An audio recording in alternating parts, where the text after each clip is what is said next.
Okay, let's unpack this. We're doing a deep dive today into the third chapter of First Timothy. And it's interesting because this ancient text, it actually gives some really practical ideas about, character, leadership. Yeah, and how a community should function, really. Yeah. What's fascinating is how it just, bam, sets the stage right away. Right. Identifying who's suitable for these key roles in, well, what it calls God's household. It mentions the role of overseer, calls it a noble task. A valuable aspiration, exactly.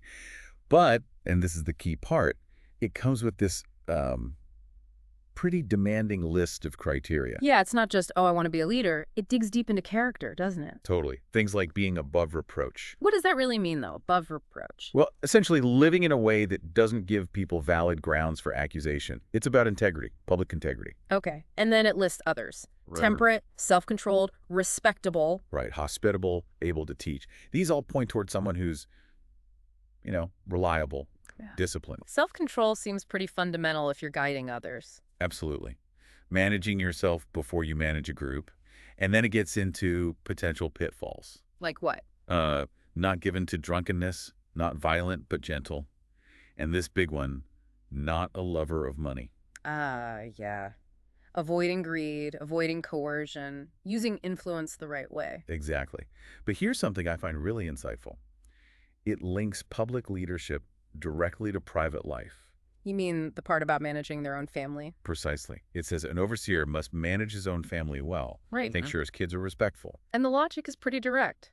If anyone does not know how to manage his own family, how can he take care of God's church? It frames the home as this sort of proving ground, a test of basic competence in leadership. Makes sense. If you can't lead well there, how can you lead in a, more complex setting? Right. And it adds a couple more things. Not a recent convert, suggesting you need maturity, tested faith. And a good reputation outside the community, too. That's interesting. External credibility matters. Definitely. Then the focus shifts a bit, doesn't it, to the deacons? Yeah, another group. What about them? Similar qualifications. Pretty similar in terms of character.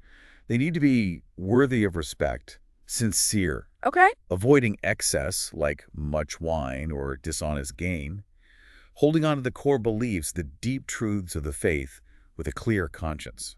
So again, that foundation of integrity and faithfulness. No. What was their role, typically? Often seen as more about service, practical assistance within the community, but still requiring that solid character. And it says they must first be tested, so a period of observation. Seems like it. And interestingly, it mentions qualifications for their wives, too. Oh, yeah. What does it say? That they should also be worthy of respect, not malicious talkers, but temperate, trustworthy. It kind of reinforces that the whole household's conduct reflects on the role. So the leader's or servant's immediate family context is consistently important. Consistently. And just like overseers, deacons need to manage their children and households well. Serve well, it says, and you gain excellent standing. So the author wraps this section up by saying he's writing so people know how to conduct themselves. Right. How people ought to conduct themselves in this community, which he calls the pillar and foundation of the truth. That's a strong image. Pillar and foundation. It is. And notice how it connects the practical instructions leadership, conducts directly back to the community's core beliefs. Yeah. It mentions the mystery of godliness right after. Listing those core ideas revealed, vindicated, seen, preached, believed, taken up. Yeah, grounding all the how-to and the why. The conduct matters because of this foundational truth. Okay, so pulling it all together, what's the takeaway here? We've got this framework, right? Yeah, a framework for leadership selection and community conduct that really emphasizes character first. Demonstrated capability, especially seen in how you manage your own household. And reputation, both inside and outside the community, plus being grounded in those core beliefs. And these aren't just dusty old rules, the principles underneath. They still resonate, don't they? Integrity, linking private life and public trust, competence shown at home. These are relevant for thinking about good leadership in almost any group today. So here's something to think about. Considering these ancient qualifications for overseers and deacons, what does this passage suggest to you about the fundamental qualities needed for any meaningful leadership or even just responsible participation in a community, whether ancient or, right now?